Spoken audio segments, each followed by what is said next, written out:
a moment and reflect on these questions. Who were your role models growing up? Who were they? Were they people in your family? Perhaps it was a teacher. Or maybe it was somebody you saw on TV or read about. What did they do to inspire you?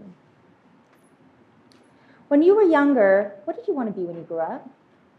What did you picture adult life would look like? Did you picture living on your own or having a family? Around how old were you when you started thinking about these things? Now, who are the people in your life that believed in you? That told you you could do and have whatever it was you wanted, and they encouraged you to go for it? How did they make you feel? And who are the people in your life that you believe in? How did you choose them? What do you say or do so they know? And how do you want them to feel because of you? Well, for me, my family was supportive and encouraging, and they provided me with the flexibility to pursue whatever I wanted. They didn't know that one day that support would lead me here to be speaking to you.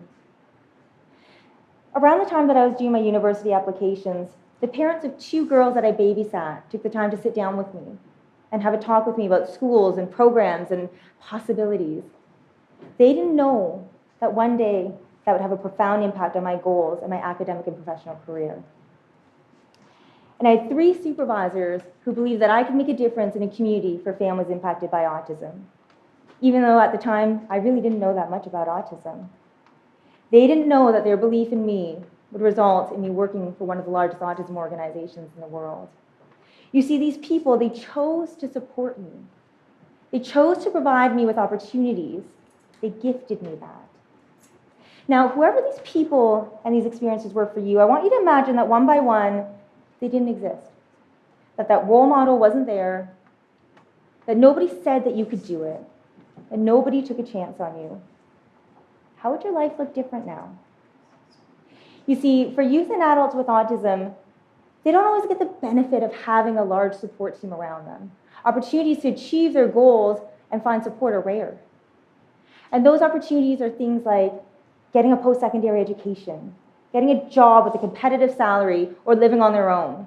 These things aren't always seen as being attainable. And if they want to go out for it, they need to find the people who will support them. And yes, autism is a spectrum. That means everybody's different. Different goals, different strengths, and different areas for growth. But whether somebody requires 24 hours of support and is nonverbal, or they have a higher than average IQ, a university degree, and they live on their own, research tells us that all individuals, regardless of ability, benefit from feeling like they make a contribution to society, from feeling a belongingness within their community, and having a job that matches their skill set and desires if that's what they so choose. To get a better understanding of what's happening in the autism world right now, consider this. In the next decade, 500,000 youth with autism will transition into adulthood. That's 50,000 students every year exiting high school. And what they're about to enter is a world where over 80% of adults with autism are unemployed.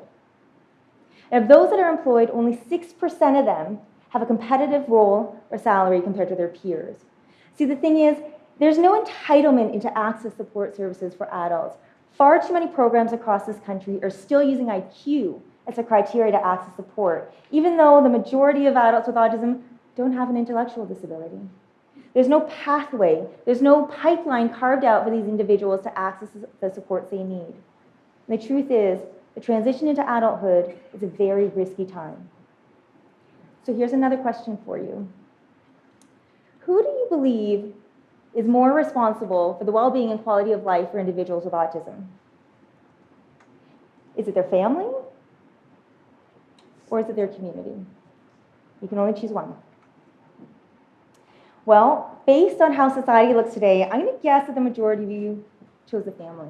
Because if you look at the common situation for families today, it's clear that the responsibility falls on them. Did you know that the cost of care for supporting an individual with autism can be up to $5.5 million higher than for somebody without? And that these financial stresses and a variety of other stresses, like the possibility that that individual would develop a mental health disorder, is a common reality. And that the family has a responsibility to navigate services and find what's available for them. It doesn't matter that they've already done this through the child and youth system. Now they need to do it all over again, but this time with less supports and less opportunities. And now consider that there's aging parents and that siblings who used to be able to provide support in the home are now living elsewhere. This is a common reality for so many of our families. My position is that it's the community's responsibility to make sure that it has the capacity to support all of its members to thrive and reach their potential.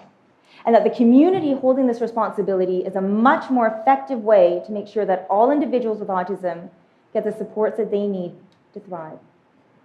And that to act as a community member means to act in accordance with positively benefiting all of those around us.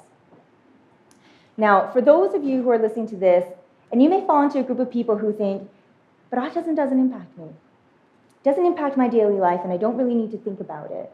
Understand this, that with 1 in 68 children being diagnosed with autism, the autism community is absolutely a part of your community, and you are very much a part of theirs. See, the thing is, we're all the same community. So whether you decide to hire somebody with autism or not, it makes a difference. Whether you choose to volunteer or donate to an autism organization makes a difference. Whether you choose to speak up the next time you hear somebody speak negatively about autism or not makes a big difference. Whatever it is, it makes a difference. Whether you choose to believe that people are capable or not makes a difference. And whether you choose to believe that it is the community's responsibility to step up and support families makes a difference. And whether you choose to come from a place of yes or a place of no makes a big difference. Because you see, the position that you choose impacts your energy. And your energy impacts those around you. And it feeds up to this larger community vibration. Ultimately, the community that will step in to provide support, or community that will allow individuals to continue struggling. Think back to your role models. They did and said something so profound that it stayed with you. It impacted you. They gifted you that. But they didn't have to. What energy did they choose to give out to others? What energy will you choose to impact those around you? Choose to believe that you are part of a community that can make change for autism. Choose to believe that community is a pivotal role. Choose to believe that change is possible. And choose to believe that you have a significant role to be playing in that change happening. Just choose in. Thank you.